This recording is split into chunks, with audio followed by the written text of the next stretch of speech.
औज़ु बिल्लाहि मिनश शैतानिर रजीम।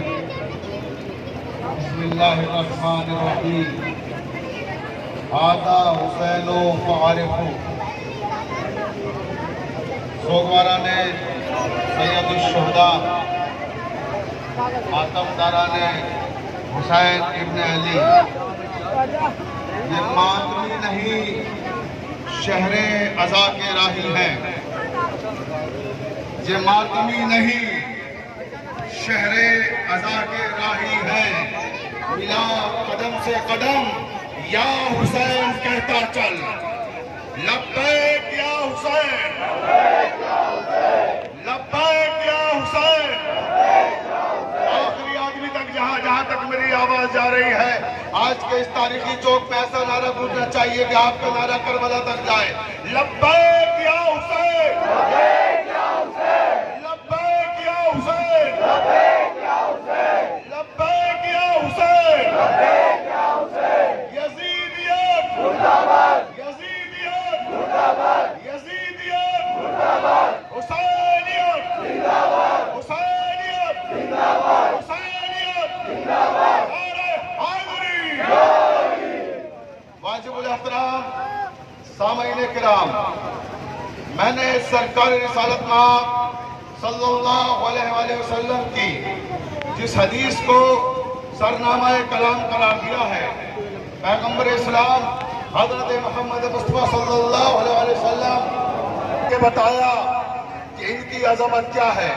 कभी मदीने की गलियों में शानों पे बिठा के बताया कि इनकी अजमत क्या है। कभी मस्जिद में खुतबे को रोक कर बताया कि इनकी अजमत क्या है। कभी सजदे में है अल्लाह के रसूल, हुसैन पुश्ते पैगंबर पर आ गए, सजदे को तूल देकर बताया कि हुसैन क्या है। अजमत हुसैन इब्न अली को पैगंबर इस्लाम ने कदम कदम पे बताया उम्मत मुस्लिमा को कि पहचान लो, मेरा ये हुसैन वो है जो सिर्फ मुसलमानों के लिए नहीं, पूरी कायनात के लिए रहबर बन के आया है, पूरी कायनात के लिए रहनुमा बनकर आया है, पूरी कायनात के लिए पेशवा बनकर आया है।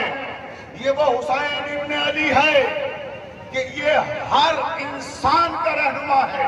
और यही वजह है कि आज जब इमाम हुसैन की शहादत का दिन आता है, जब उनकी सौगवारी का जमाना आता है, सिर्फ शिया ने हैदर कर्रार ही उनके गम में उदास नहीं होते, उनके शोक में शोकवार नहीं होते, उनके जुलूसों में सिर्फ शिया नहीं होते हैं, उनकी मजलिसों में सिर्फ शिया नहीं होते हैं, बल्कि तमाम मसालिक के मुसलमान भाई भी जुलूस में शिरकत भी करते हैं, मजालिस में शिरकत भी करते हैं। और सिर्फ मुसलमान भाई नहीं हैं, बल्कि हमारे हिंदू भाई भी हमारे साथ शाना बशाना हमारे जुलूस हाय अज़ा का हिस्सा बनते हैं। और वो भी आज हुसैन इब्न अली के गम में सोगवार भी हैं, जुलूस का हिस्सा भी है। वजह क्या है? क्योंकि हुसैन इब्न अली, जैसा कि मैंने अर्ज किया, सबके लिए आए थे। जैसे सबका रब है, वैसे ही हुसैन भी सबका है, हुसैन पर भी सबका अख्तियार है। हुसैन ने जहां राहिब को साथ में पैदा किए, जो कि मुसलमान नहीं था, ईसाई था, तो उसी तरह से दूसरे लोगों को भी जिनका मजहब कुछ और है, जिनका फिरका कुछ और है, जो इस दरवाजे पर आ जाता है, उसे हुसैन के दरवाजे से कभी औलाद की नेमत मिलती है तो कभी कोई और नेमत मिलती है। जो इस दरवाजे पर आता है खाली हाथ नहीं जाता। हमारे एक्स डिप्टी सीएम जनाब दिनेश शर्मा, जो बीजेपी के बहुत ही मुमताज रहनुमाओं में शामिल हैं, जिनका शुमार बीजेपी के मुमताज लीडर्स में होता है, दिनेश शर्मा जी मेरे साथ एक प्रोग्राम में थे। वो बताने लगे मुझे कि क़िबला आपको मालूम है मैं कैसे पैदा हुआ, मैं दुनिया में कैसे वजूद में आया। हमारे उत्तर प्रदेश का एक्स डिप्टी सीएम जनाब दिनेश शर्मा फरमा रहे हैं कि क़िबला आपको मालूम है मैं इस दुनिया में कैसे आया, मैं कैसे वजूद में आया। तो मैंने पूछा बताइए कैसे वजूद में आए? तो कहने लगे मैं हुसैन इब्ने अली का सदका हूँ। तो चाहे तो डिप्टी सीएम ने कहा,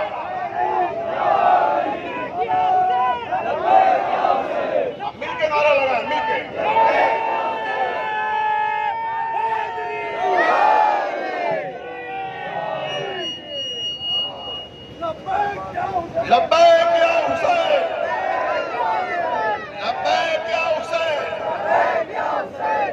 जिंदाबाद। जी हमारे डिप्टी सीएम ने कहा कि मैं हुसैन इब्न अली का सदका हूं। मैंने पूछा किस तरह से आप हुसैन इब्न अली का सदका हैं? उन्हीं ने पूरा वाकया मुझे बताया।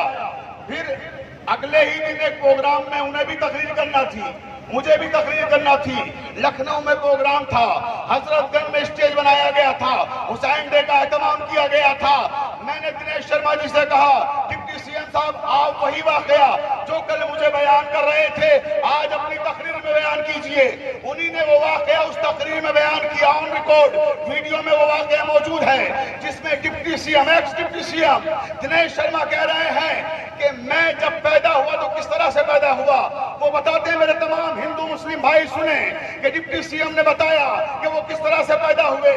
तो वो कहते हैं कि उनकी माता जी के यहाँ जब बच्चा पैदा होता था तो चंद दिनों के बाद बच्चा मर जाया करता था, बच्चा जीवित नहीं रहता था, चंद महीनों में बच्चा मर जाया करता था। कई बच्चे पैदा हुए, मर गए। तब किसी पड़ोसी मुसलमान औरत ने दिनेश शर्मा जी की माता जी को यह मशवरा दिया कि 10 मुहर्रम को आका हुसैन का जुलूस उठता है, उस जुलूस में जाओ, करबलाए ताल कटोरा में जाकर मन्नत मांगो और कहो कि आका हुसैन मुझे बेटा अता फरमाओ, और अगर मुझे बेटा मिलेगा तो मैं आपकी नौकरी में दे दूंगी, मगर ये कि वो जीवित रहे। X deputy CM Dinesh Sharma कहते हैं कि उस औरत के कहने पे 10 मुहर्रम जब आई तो मेरी माता जी जुलूसे मुहर्रम में शामिल हुई।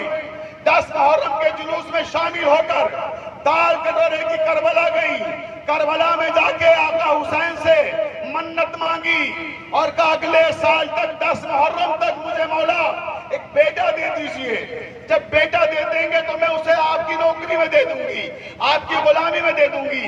फिर दिनेश शर्मा कहते हैं कि साल का 10वां मुहर्रम दोबारा आने नहीं पाया था कि मेरी विलादत हुई, यानी x deputy CM Dinesh Sharma पैदा हुए। दिनेश शर्मा कहते हैं कि जब मैं पैदा हुआ तो मेरी माता जी मुझे गोद में उठाकर लेकर गई, 3 दिन का था, मुझे करबलाए ताल कटोरा में इमाम हुसैन के रोजे में सरी के सामने रख दिया, हाथ जोड़ के कहा है हुसैन आका, ऐ मेरे मौला, मैंने आपसे बेटा मांगा था, आपने मुझे बेटा अता किया है। मैं इस बेटे को वादा करके गई थी कि अगर मुझे बेटा मिलेगा तो आपकी नौकरी में दे दूंगी, मैं आपकी गुलामी में देकर जा रही हूं। ऐ मौला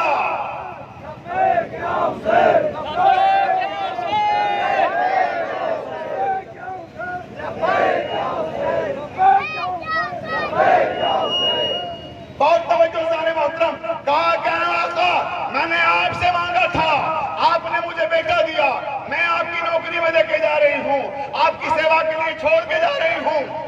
दिनेश शर्मा कहते हैं मेरी माँ मुझे करबलाए ताल कटोरा में इमाम हुसैन की जरी के सामने छोड़ के चली गई, और अब कुछ घंटों के बाद मेरी खाला आई, मौसी आई, और उन्हीं ने आने के बाद आका हुसैन के सामने हाथ जोड़े और हाथ जोड़ के कहा आका हुसैन, मौला हुसैन, ये मेरी बहन ने आपसे मांगा था, आपको देके चली गई, आपकी अमानत है, आपका नौकर है, आपका खादिम है, बस मैं इतनी रिक्वेस्ट करूंगी मौला, मैं इसे पालने के लिए लेकर जा रही हूँ, पालूंगी मैं, मगर नौकर आपका है, नौकर आपका है।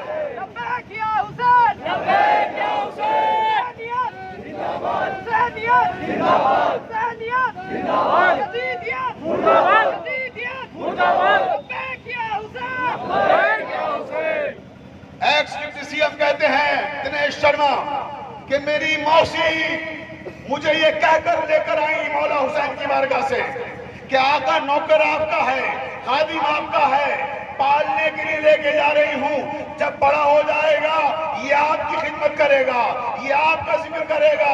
दिनेश शर्मा ने अपनी उस तकरीर में कहा जो हजरतगंज में हुसैन डे में की थी कि मैं आज तक ये मानता हूँ कि मेरे रुए पर, एक एक रुए पर अगर हक है तो हुसैन इब्न अली का हक है। लब्बैक या हुसैन।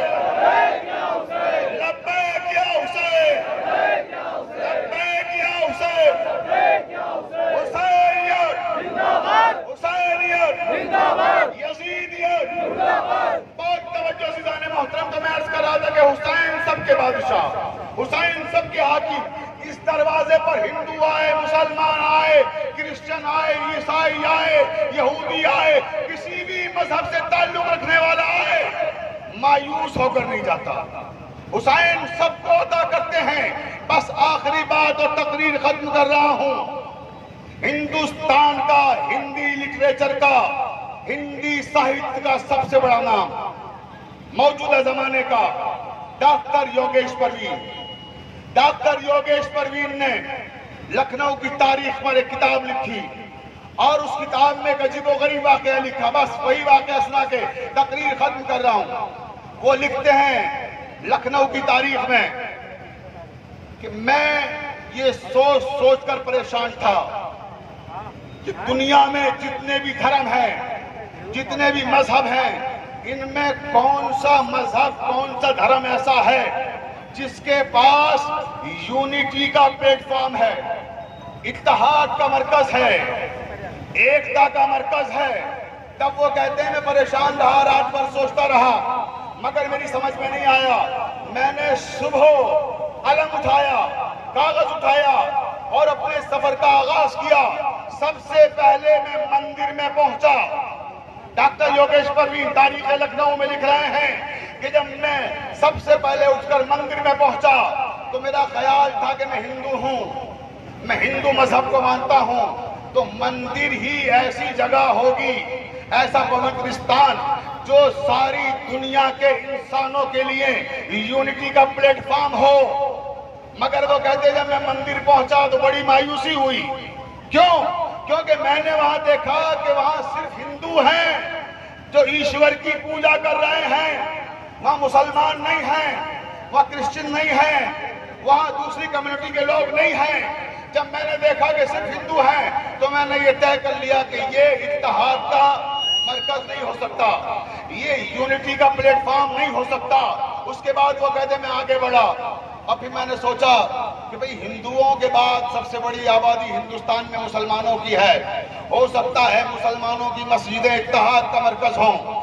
अब वो कहता है मैं मस्जिद में गया, जब मैं मस्जिद के करीब पहुंचा तो मैंने क्या देखा, अजीब मंजर देखा। वहां तो कुछ मुसलमान टोपियां लगाए हुए अल्लाह ताला की इबादत कर रहे हैं। वहां हिंदू नजर नहीं आए, वहां यहूदी नजर नहीं आए, सरदार नजर नहीं आए, क्रिश्चियंस नजर नहीं आए। जब मुझे और कम्युनिटी के लोग नजर नहीं आए तो मैंने ये तय कर लिया, इसका मतलब मुसलमानों की मस्जिदें भी इत्तेहाद का मरकज नहीं बन सकती, यूनिटी का प्लेटफॉर्म नहीं बन सकती। अब वो कहता है कि फिर मैं और आगे बढ़ा, और जब आगे बढ़ा तो आगे बढ़ने के बाद अब मेरा रुख हुआ सरदारों के गुरुद्वारे की तरफ। लेकिन जब मैं गुरुद्वारे में पहुंचा तो मैंने वहां क्या देखा कि वहां सिर्फ सरदार हैं जो गुरु नानक को खिराज अकीदत पेश कर रहे हैं। वहां हिंदू नहीं है, मुसलमान नहीं है, ईसाई नहीं है। तो मैंने ये तय कर लिया ये भी पूरी दुनिया के इंसानों के लिए यूनिटी का प्लेटफॉर्म नहीं बन सकता, गुरुद्वारा भी इत्तेहाद का मरकज नहीं बन सकता। उसके बाद कहते मैं गुरुद्वारे से निकला, चर्च में आया। अब जब मैं चर्च में आया तो मैंने क्या देखा, हजरतगंज में चर्च के सामने खड़ा हुआ हूँ, जो भी आ रहा ईसाई आ रहा है, वहां कोई मुसलमान नहीं जा रहा है, वहां कोई हिंदू नहीं जा रहा है। तो पता लगा कि यहाँ सिर्फ ईसाई हैं। तो मालूम हुआ कि ये भी यूनिटी का प्लेटफॉर्म नहीं बन सकता। क्यों नहीं बन सकता? क्योंकि यहाँ एक कौम के लोग हैं सिर्फ। अक़वाम आलम के लिए इत्तेहाद का मरकज चाहिए था। उसके बाद कहते मैं यहाँ भी गया, यहाँ भी मुझे सिर्फ एक ही कौम के लोग ईसाई नजर आए। अब मैं परेशान था कि आखिर ऐसा कौन सा मरकज है जो इत्तेहाद का मरकज है, जहां दुनिया का हर इंसान नजर आता है, हर मजहब का इंसान सरखम करता हुआ नजर आता है, सारे मज़ाहिब, सारे मसालिक, सारे धर्मों के मानने वाले लोग जिस जगह मुझे नजर आए तो वो कहते मैं परेशान था। इसी परेशानी के आलम में मैंने इमाम बाड़े का रुख किया। तवज्जो चाहता हूँ, हुसैन के अज़ा खाने का रुख किया। और अब जो हुसैन के अज़ा खाने में पहुंचा, हिंदू भी नजर आए, ईसाई भी नजर आए, सरदार भी नजर आए, क्रिश्चियन भी नजर आए, मस्जिदों घेरो कलीसा न कभी एक हुए।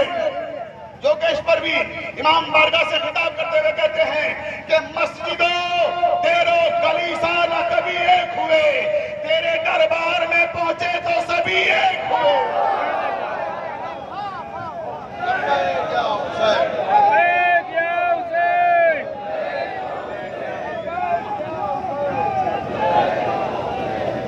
लब्बैक या हुसैन, आखिरी तक तारीखी नारा, हर आदमी दोनों हाथों को उठाकर पूरे अपने वजूद की ताकत को सर्व करते हुए लब्बैक या हुसैन, लब्बैक या हुसैन, लब्बैक या हुसैन, लब्बैक या हुसैन, लब्बैक या हुसैन, लब्बैक या हुसैन, जिंदाबाद।